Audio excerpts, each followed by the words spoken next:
အားလုံးမင်္ဂလာပါကျွန်တော်ကတော့ဒါပါဒီနေ့မှာတော့ခွန်ဂျာရဲ့ဟီယိုကကိုလုပ်ပြီးတော့ဖြစ်ပါတယ်ကဲဒါဆိုစလိုက်အောင်ခွန်ဂျာရဲ့ပက်ဆက်တော့အဖြူအောင်နဲ့အနီအောင်ဆိုပြီး energy bar နဲ့တစ်ခုရှိပါတယ်အဖြူအောင်တော့ skill 1နဲ့ပြည့်ပြီးတော့အနီအောင်တော့အဒီမေးတွေ့ဖြစ်ပါတယ်အဖြူအောင်ဘားတဲ့ကတစ်စက္ကန့်ကို energy 6% ပြန်တက်ပြီးတော့အနီအောင်ဘားတဲ့ကတော့တစ်စက္ကန့်ကို energy 2% ပဲပြန်တက်မှာဖြစ်ပါတယ်မီနီယန်နဲ့ခွီတွေကိုတက်လိုက်တော့ energy stat 6ခုရပြီးတော့အဖြူအောင်နဲ့အနီအောင်ဘားတဲ့ကိုလည်း energy 5% စီပြန်တက်တော့မှာဖြစ်ပါတယ် enemy hero တက်လိုက်တာဒါမှမဟုတ် asset ရသွားပြီးတော့ energy stat 12ခုရပြီးဘားတဲ့နှစ်ခုဆိုတော့ energy 10%စီပြတ်သက်တော့မှာဖြစ်ပါတယ်အပူရတဲ့ energy stat အရေးတွေကိုဒီကနေကြည့်ပြီးသိနိုင်ကြတော့ energy stat စုပေါင်းအရေးတွေကိုလည်း hero ရဲ့ attribute ကနေပြီးတော့ကြည့်ပြီးသိနိုင်ပါတယ် Granger ခုနကလူတွေချင်း effect ရဲ့ 10% တောင် net physical attack အနေနဲ့ပြန်ပြောင်းတော့မှာဖြစ်ပါတယ်ဒါအပြင် blue fire ရတဲ့ energy ကုန်တော့ချွတ်ချွတ်တဲ့ effect က Granger ရဲ့ energy bar တန်းပေါ်တက်ရောက်မှုမရှိပါဘူး skill 1ရဲ့ချိန်ထားရဲ့ဘဲကို68ပြည့်ပြီးနောက်ဆုံးတစ်ချက်ခွဲလိုက်တဲ့ damage ထုတ်မှာဖြစ်ပါတယ်skill 1ပြည့်နေချင်း movement speed 10%ရပြီးလှုပ်ရှားလို့လည်းရသလို skill 2နဲ့ ultimate တွေတုံးလို့ရပါတယ် skill 1ပြည့်နေချင်း skill 1ကိုထပ်နှိပ်တာဒါမှမဟုတ် ultimate တုံးလိုက်တော့တနက်ပြည့်တာရက်သွားပါလိမ့်မယ်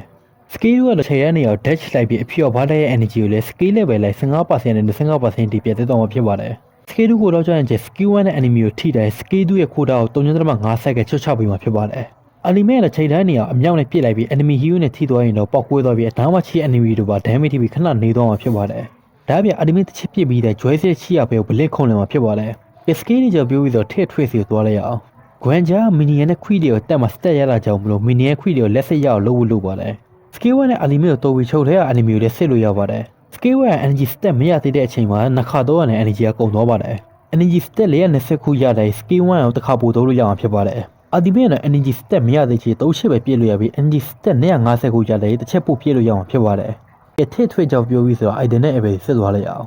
item တော့ဒီရတွေနဲ့ကစားလို့ရပါတယ် ability တော့ဒီပဲတွေနဲ့ကစားလို့ရပါတယ် participate ရတဲ့ flag ကပြောတဲ့ final ကစားတာပိုကောင်းပါတယ်ကဲဒီဗီဒီယိုလေးတော့တော့ပါပဲကြည့်ရှုပေးတဲ့ကျေးဇူးတင်ပါတယ်နောက်ဗီဒီယိုကြောင့်ပြန်တွေ့ကြမယ်ကောင်းသောနေ့လေးပဲဆန်နေကြပါစေ